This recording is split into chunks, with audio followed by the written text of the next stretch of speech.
I'm a die-hard fan of Spider-Man. I am really curious what could be the reason why I, and as well as many other people, are so fascinated and they gravitate towards superhero films like Spider-Man. The common, ordinary character that the Spider-Man is in his usual life is the spectator, is you and me, the movie watcher, right? And then the personality flips, and that makes it very relatable to us. That's me turning into the Superman. And it's so ingratiating to see that narrative come alive on the screen. See, that's me turning into the Spider-Man. Now that I can do this and fly, all my problems will be solved. That's what we pay to watch. Why will I not enjoy that? The pleasure belongs to the ego.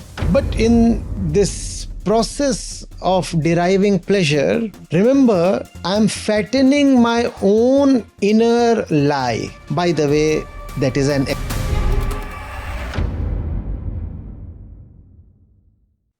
Hello, Acharya. My name is Anshu, and I'm in my mid-30s, and yet I'm a die-hard fan of Spider-Man. Ever since I was a child, I have been a crazy, absolute fanatic for Spider-Man. Every time a new film comes, particularly if it's a Spider-Man film, I just cannot control myself and I rush to the nearby theaters and I watch the film. I include other people to it. If there's a PlayStation game out, I'd be, really eagerly waiting to grab my hands on the fresh copy. Uh, so I am really curious, what could be the reason why, I'm and as well as many other people are so fascinated and they gravitate towards superhero films like Spider-Man. We all want to do things, a lot of things, no?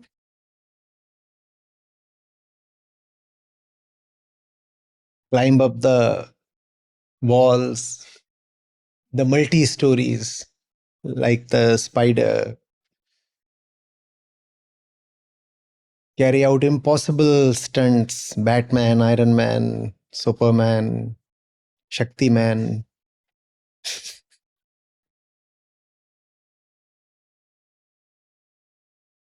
There's also a financial angle to this. I was doing some research on what are the most grossing films in the world, and to my surprise, I found that out of the top 10 films, top 7 most grossing films are some superhero films, like be it the Marvel Cinematic Universe MCU films or Star Wars films. And they're not just the most grossing films, they're also the most quickly sold out films also.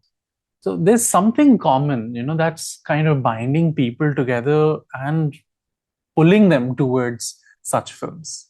Yeah, we want to do things with things. And behind that want is a hope and an assumption. The hope is that if I could scale the walls as deftly as a Spider-Man and do all these material things as proficiently as the superheroes do, the power, the antics, then I would be better off. Then I would have access to some hidden source of happiness. Right now, if I were to start from my current condition, I'm not in a happy place, am I?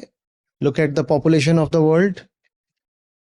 Most people do not report themselves as satisfied, fulfilled, joyful, do they? They don't. And then how do you explain or rationalize your lack of happiness or contentment? One of the ways is I'm unhappy because I'm limited. And one of the ways those limits can be represented is the physical constraints of the body. Could I do more with the body? I would probably be happy or happier. Could I do more with the body? So, for a psychological situation, we dream up physical reasons. Lack of happiness is a psychological situation, a mental situation. And it has to be explained in some way or the other. Right? While defending the real reason and the real culprit at the same time. So, how do you explain that you are unhappy? You'd say, oh, because I have material limits.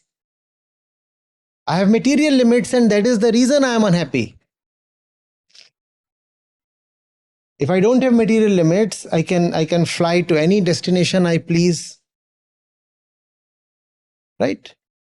I can bash up all the baddies out there. In style. And in style, yes. And I can seduce the loveliest girl out there. And when I look at the face of my own wife, that thought becomes all the more charming. You know?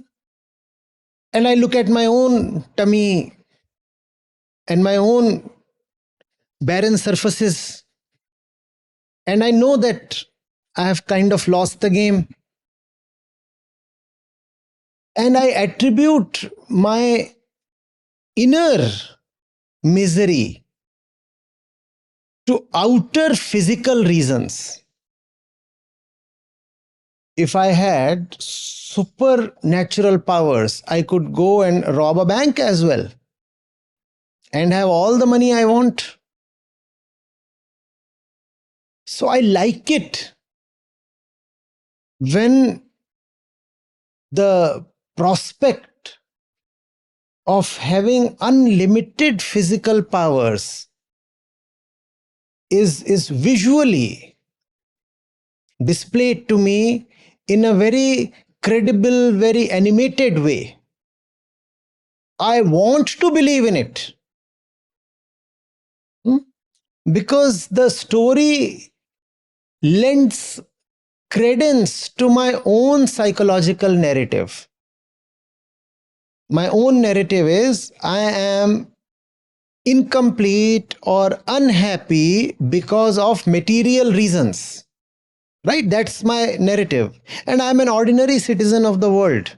That's the narrative everybody is carrying. Could I be materially more?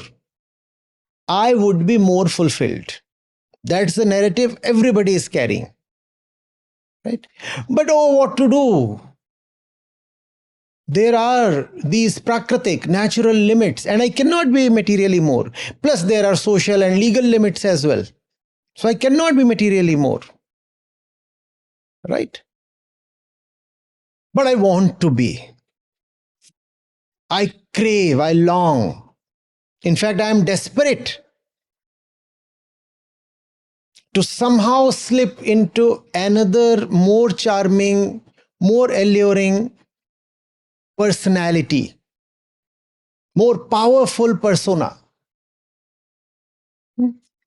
And that dream comes true on the theater screen. Why will I not enjoy that? The pleasure belongs to the ego. But in this process of deriving pleasure, remember, I'm fattening my own inner lie. I am supporting my own false narrative. I've noticed this. This is kind of an aspect, a feature of Spider-Man films and similar films, superhero films, that they always have the main superhero always has an alter ego where the person is an underdog actually in the real life, and they kind of maintain two lives together simultaneously, in which in one they are weak and they perhaps lack courage, or they want to stay hidden, and on the other one, the counterpart, is extremely, upfront, aggressive, stylish. They have a lot of like cool powers. So there's always something hand in hand going on in their lives. Right, right, right. That's right. That's insightful of you to point that out. So, the common, ordinary character that the Spider Man is in his usual life is the spectator, is you and me, the movie watcher, right?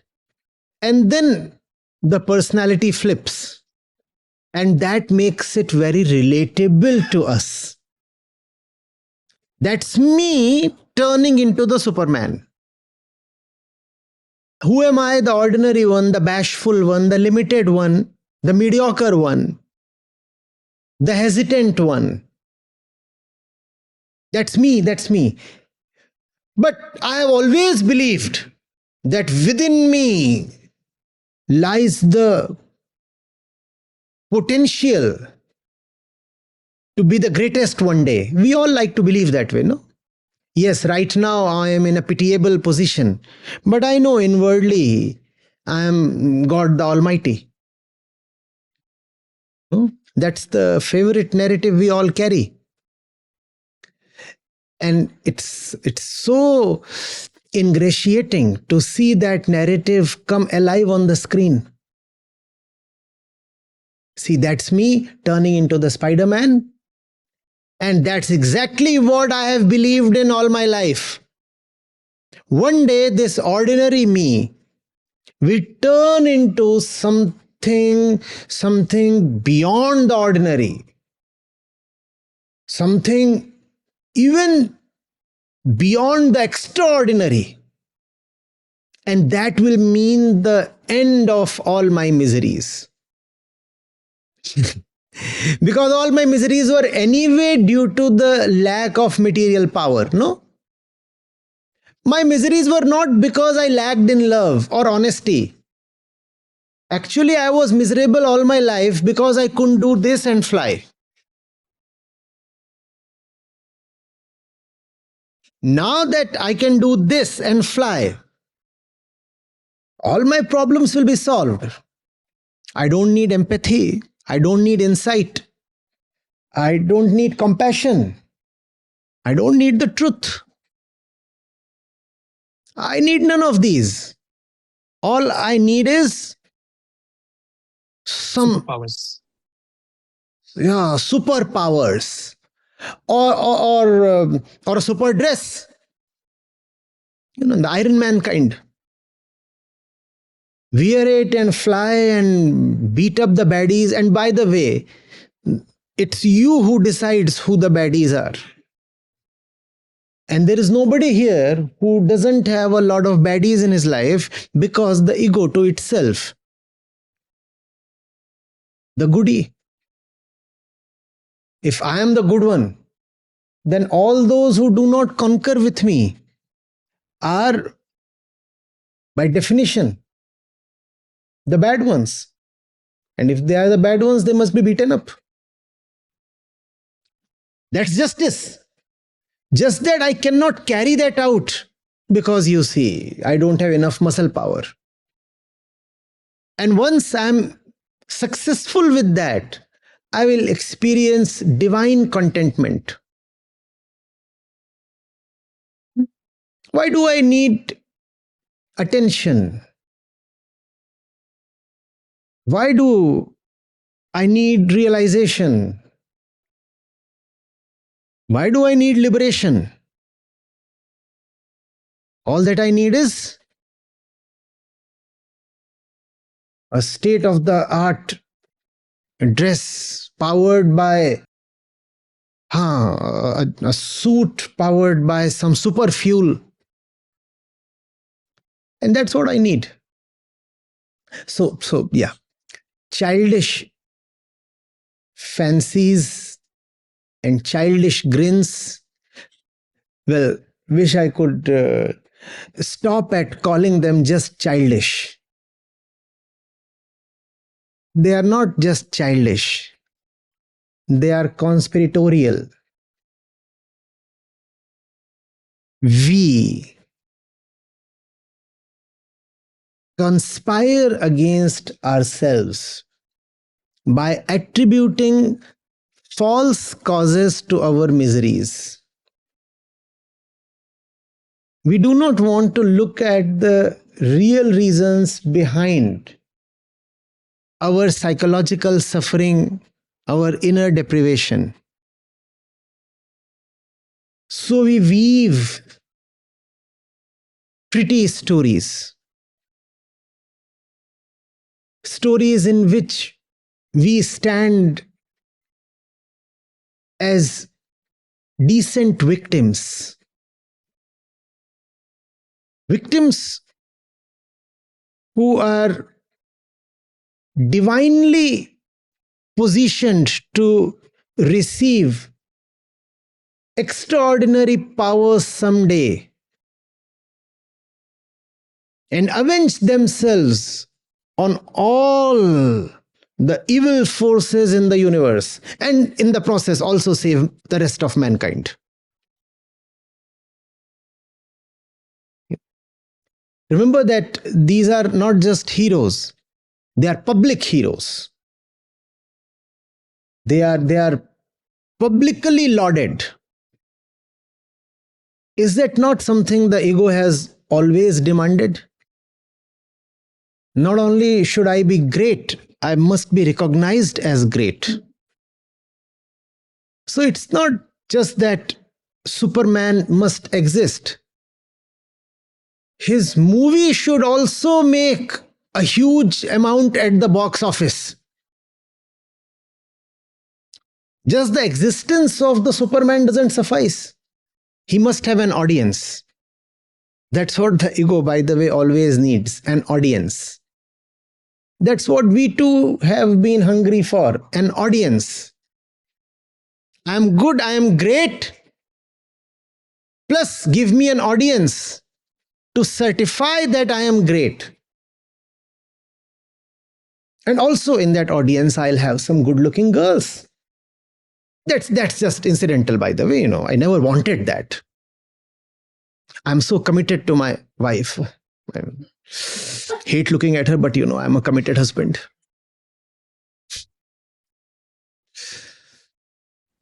This fanaticism gets stretched to a point that the lines between reality and fiction gets blurred in a way that people come together and they form these fan clubs, and there are franchisees with different merchandise being sold. And like places like New York, which is in the films, that is where Spider-Man is, becomes synonymous to the city of the friendly neighborhood Spider-Man. So there's a complete or different alternative universe that is made because of such films. An alternate universe is not even needed. This universe that we have created for ourselves is in itself an absurd manifestation of the distortion that we are. You think of the man rushing to his job every morning, hoping that money will take care of his inner hollowness. He is playing out the same Spider-Man script, but in a less dramatic way. He's not doing all this. But the underlying hope is the same in its constitution. What is the Superman story? If you can have more material powers, then you are super. Right? If you can have more material powers, then you are super. This man rushing to his job every day subscribes to exactly the same idea. If I can have more money, I'll be super and special. and would be relieved of my suffering. Same thing, same idea, just a lot less dramatic. The Superman series just make our absurdities very glaringly visible. Otherwise, we don't need an alternate universe. This universe of ours is already very absurd. Tell me one thing that you do not do to gain psychological fulfillment. There is nothing natural in the world of Homo sapiens. Everything is done with an egoic objective.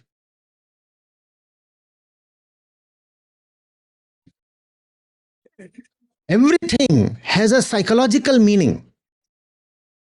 Everything is for the sake of some entity sitting within. And that is exactly the Superman script. More material, more power, more happiness.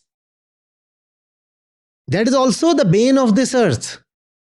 That is also the curse called the climate catastrophe. If I can be more, if I can do more, I'll be more happy. So they are just dramatizing the pre-existing script of our lives. And that's why we love it so much. As you nicely pointed out, they have alter egos, right? Uh, the very ordinary person, that's the one buying the ticket to watch himself on the screen turn into a Superman.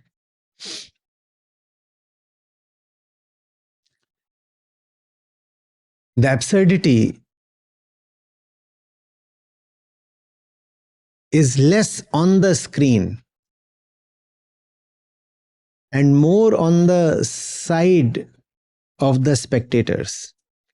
In fact, those watching the movie are just projecting an amplified version of their own life on the screen of the theater.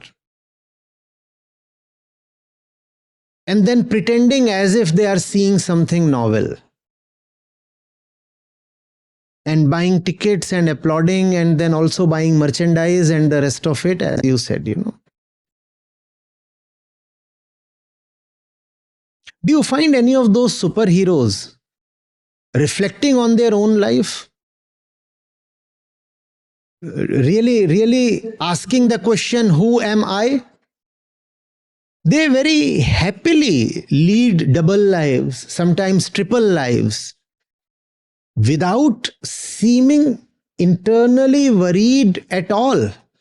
Whereas this is division, inner fragmentation, which is a very painful thing. And those of us who lead multiple lives know that. You wear one hat, then you wear another hat, and sometimes at the same place, at the same moment, you are wearing two or more personalities. Are these superheroes ever found facing the mirror? Are they ever engaging with the questions of identity? They do have the identity questions in many of the films. Like in almost every superhero film has a story arc in which they ask this question, that who am I at the end of the day? Am I more Peter Parker, the weak underdog, or am I more the Spider-Man, the ultimate Spider-Man, or the amazing Spider-Man? They ask this question, and generally the answer is Yeah, I am the one with extra powers, superpowers, and as well as I'm the one who is the weak one, doesn't who lacks courage. So a balance of these two together. So that's the typical ego operation, no?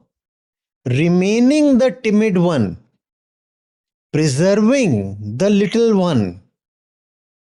I can still be great. So at my heart, I remain the fearful one, the ordinary one, the one carrying a lot of conditioning, the one carrying the weight of the past, the one carrying very, very pitiable stories, the one carrying narratives of victimhood. At my heart, I can remain that, and still I can go out in the open and be a hero to the world. Standard ego operation. That's what we pay to watch. Huh? And the ego relishes that. I can be small and yet act big. By the way, that is an existential impossibility. If you are if you are a timid Peter Parker, that's who you would be even in the grandest of your actions. The action would look grand on the outside, but would be quivering on the inside. Bloated on the outside, hollow on the inside. They make every aspect of the film so palatable for people that they have that aesthetic. They have used the CGI and looks so real and relatable. So they keep on trying to push the idea that you can be exactly who you are right now. All you need is a radioactive spider to come and bite you, and you become the amazing Spider-Man. And what's missing from your life is not the inward glance, but the special spider. It's a spider. Yeah, which means luck is the one to be blamed. What can you do? You didn't chance upon that spider. All kinds of flies and cockroaches and other things, they keep swarming upon you. Even spiders, but the ordinary ones. The special spider, what can you do? It's a matter of random chance. You are innocent. The fault lies in your stars. See, Peter Parker was not special at all. What did he do to deserve those powers? Nothing. He just chanced on them. So if you are petty and limited and powerless and fearful and trembling, it is just because you did not meet the right coincidence. That is exactly what the ego loves to hear. I'm all right. I'm all right. It's just that I'm not fortunate enough. I don't have to work for my liberation. I just have to wait for my chance. And in the process, I can remain as I am. I just have to wait, you see.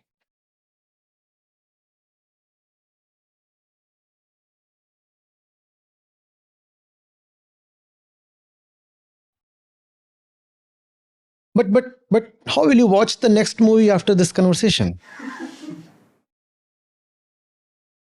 Huh? So drop all this. Hard delete from your memory. Yes.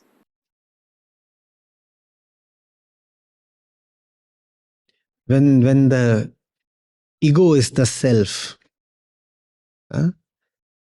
All our lives, all our acts of so-called creativity are just exercises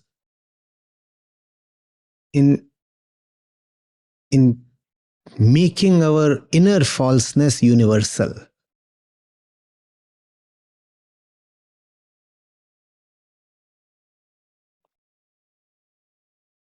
The personal is rendered universal through a charming narrative.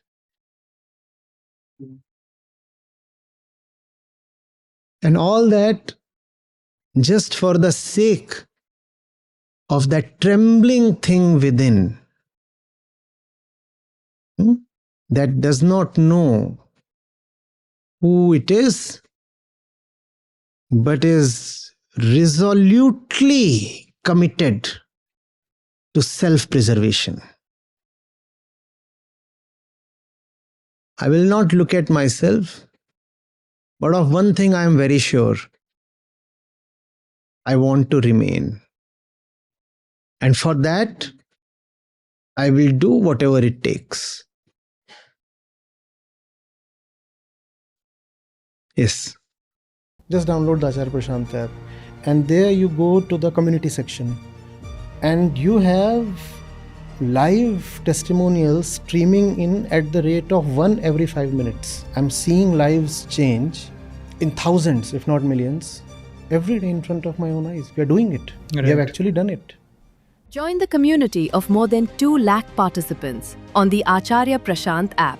Your first month is completely free. You'll get full access to Gita Mission. On the app, you will get regular live sessions, daily exclusive conversations with Acharya Prashant, access to the vibrant Gita community, wisdom exams, curated news, audiobooks, quotes, and much more. Search Acharya Prashant on Google Play Store or Apple App Store and download now.